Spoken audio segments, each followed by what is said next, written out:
Сайн байцгаана уу? Хууль чөмгөөлөгч Пүрэд Улан байна. За Монголын улс төр нилээд ширүүн ялангуяа хавар болж байгаатай холбогдуулаад хаврын улс төр маш анхаарал татсан мэдээллүүдээр ар араасаа хөрч байна. За энэ магадгүй удахгүй 2027 онд Монгол улсын ерөнхийлөгчийн сонгуул болохтой холбогдуулаад өрнөж байгаа үйл явц болов уу гэсэн ийм мөнгө аяс харагдаж байна. Өрнөж байгаа улс төрийн мэдээллүүдээс онцлоод за Монгол улсын ерөнхийлөгч Ухнагийн хүрэл сүхийн улсын хурлын гишүүдийг эргүүлэн татах тухай хуулийн төслийг өргөн барьсантай холбогдуулаад за яг энэ хуулийн төсөл хуульд хэрхэн нийцсэн юм бэ? За эрх зүйн үр дагавар нь хэрхэн нөлөөтэй юм бэ? За энэ үнэхээр хариуцлага тооцох гэсэн яг чин хүсэл эрмэлзэл үү?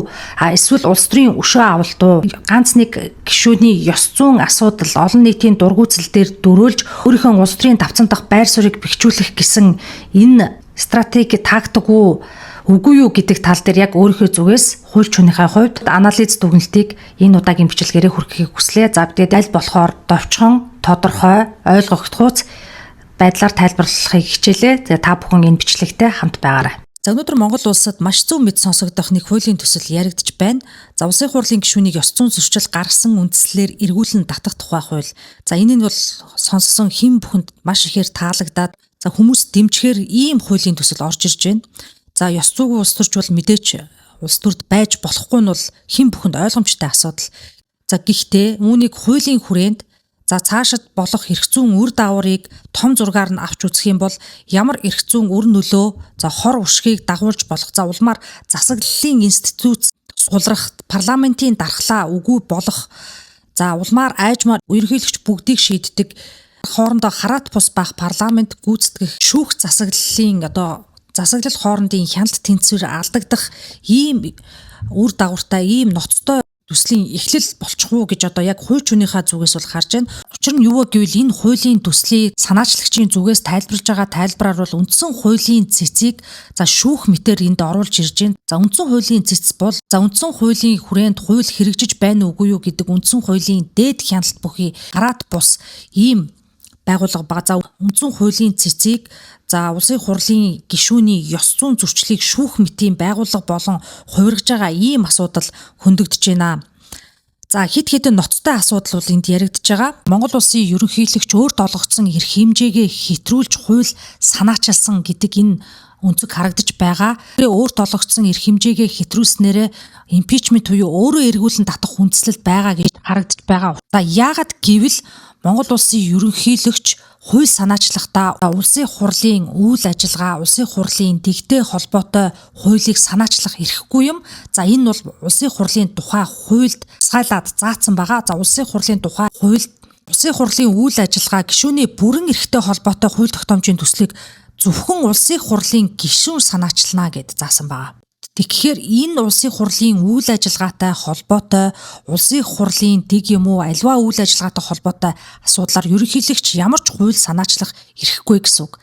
Тэгэхээр энэ эргээд өөрөө импичментийн асуудал буюу үндсэн хуулийг зөрчсөн байх ийм хуулийн төслийг оруулж ирж байна. Тэгээ Монгол улс бол өнөөдөр ерөнхийлөгчийн засаглалтай улс биш. Монгол улс бол парламентын засаглалтай улс. Тэгэхээр бид парламентын дархлаагаа сулруулах нэг институт хараат бус байх нөгөө институттэй ингэж халдах энэ үйл явдлыг анхааралтай шүүмжлэлтэй хандах ёстой юм аа. За улсын хурлын гишүүдний мандат гэж нэг юм зүйл бий. За улсын хурлын гишүүний мандат гэдэг маань өөрөө ямар агуулгыг ямар онцлогийг агуулдаг зүйл вэ гэвэл за улсын хурлын гишүүний мандат бол бүх ард түмний өмч байдаг. Улсын хурлын гишүүний эрх мэдлийг бол бүх ард түмнээс өгдөг. Монгол улсын үндсэн хуулийн үзэл баримтлалыг маш тодорхой заасан байгаа. За Монгол улсын их хурлын гишүүн бол ард түмнээс шууд сонгогдож бүрддэг.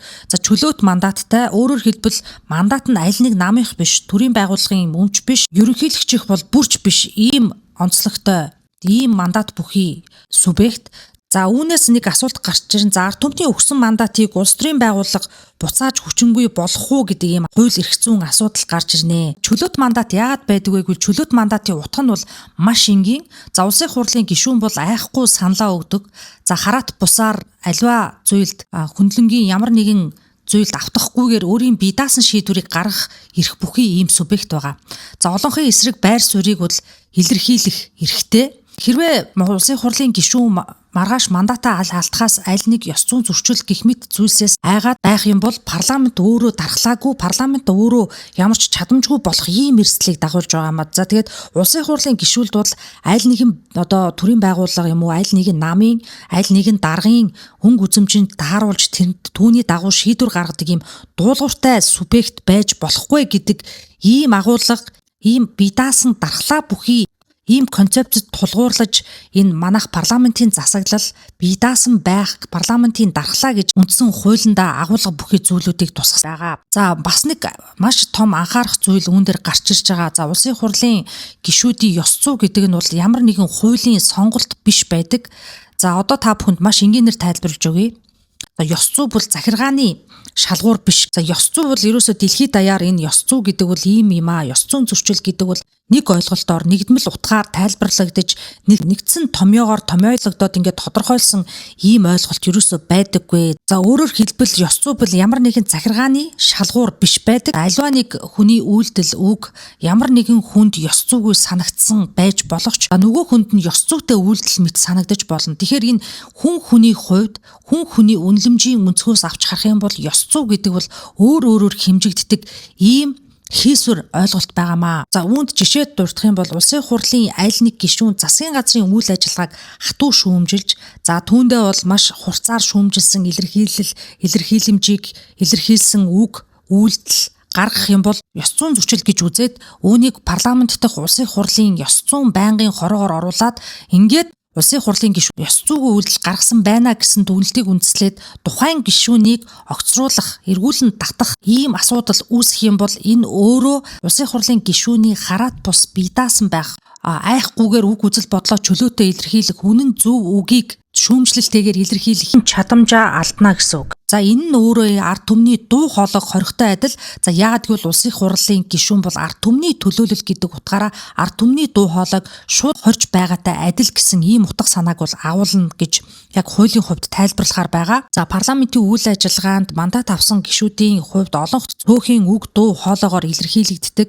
Тэгэхээр олонхын шийдвэрийн эсрэг цөөнх байр сууриа аливаа нэгэн байдлаар хурцаар шүүмжлэх төдийд түүнийг нь ёс зүйн зөрчил гээд олонхоороо төрий бариад за цөөнхийг дарангуйлах ийм зэвсэг болж хувирах. За нөгөө талаар улс төрийн өрсөлдөгчөө ёс зүй гэдэг нэрийдлэр зэвсэг болгон ашиглах ийм ноцтой хор аюулыг учруулж байгаа ийм хуулийн төсөл гэж харагдаж байна. За Монгол улсын хувьд 2027 онд ерөнхийлөгчийн сонгуул болно. За энэ сонгуулийг ойртож байгаатай холбогдуулаад за Монгол улсын ерөнхийлөгчийн зүгээс өөрийн намдаа өөрийн фракцийн байр суурийг бэхжүүлэх, за эсрэг дуу хоолой болгоныг нухчин дарах гэсэн ийм зүйл байна уу гэсэн ийм зүгээрс бол яг одоо миний хувь хүний хувьд бол хардж байгаа. За Монгол улсын үндсэн хуульд улсын хурлын гишүүнийг эргүүлэн татах тусгай хуулиар зохицуулж болох ийм зохицуултыг оруулсан байгаа.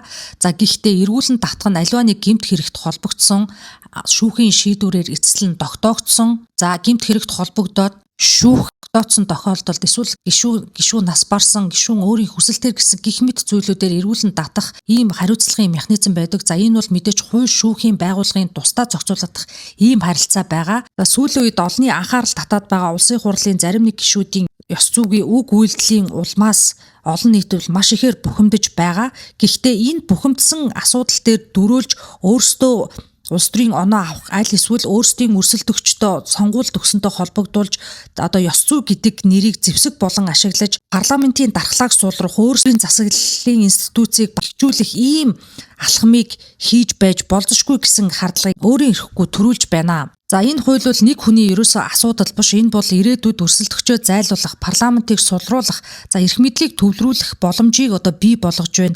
Өнгөн дээрээ ёс зүй цаана улс төрийн хяналтыг бий болгож байна гэсэн ийм дүгнэлтэнд хүрч болох үс дүр зураг ажиглагдж байна. Мэдээж улс төрийн өндөр албан тушаалтанд ёс зүй хэрэгтэй юу гэвэл хэрэгтэй. Гэхдээ ёс зүй хүн бүрт өөрөөр хэмжигддэг, хэмжигдэхгүй ойлголтоор ард түмний сонголтыг хүчингүй болвол ардчлал гэсэн зүйл бол утгаа алдна. Тиймээс энэ дээр бол хэд хэдэн асуулт үлдэж байна. Яг энэ яг хариуцлага тогтоох яг тодорхой оролдлого мөн үү?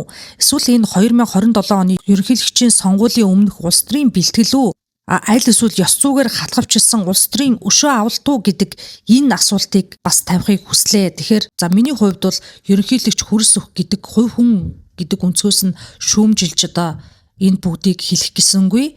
За энэ бол цаашлаад Монгол улсын ардчлал, улсын хурал, парламентийн халдашгүй дархан байдал, за засаглал хоорондын хяналт тэнцвэр, үндсэн хуулийн цэцгийн хараат бус үйл ажиллагааны баталгаа алдагдах ийм аюултай нөхцөл байдал болчих уу гэсэн ийм болгоомжлолын үүднээс энэхүү бичлэгийг хийлээ. Тэгэхээр та бүхэнд хэрвээ үүнтэй санал нийлэх эсвэл санал нийлэхгүй байвал комментэнд үлдээгээрэй. За миний хувьд дараагийн бичлэгээрээ нийгэм улс төр за олон улсад болж байгаа аливаа зүйл дээр өөрийнх одоо байр суурийг хууль зарчимд нийцүүлсэн байр суурьны үүдээс ингээд тайлбар болгон бичлэгүүдийг оруулаад явна. Та бүхэн энэ сувгтаа subscribe хийгээрэй. Тэгээд дараагийн бичлэг маань танд шууд харагдаад ингээд явах юм байгаа юм шүү. Тэгээд анхаарал тавьж сонссонд та бүхэндээ баярлалаа.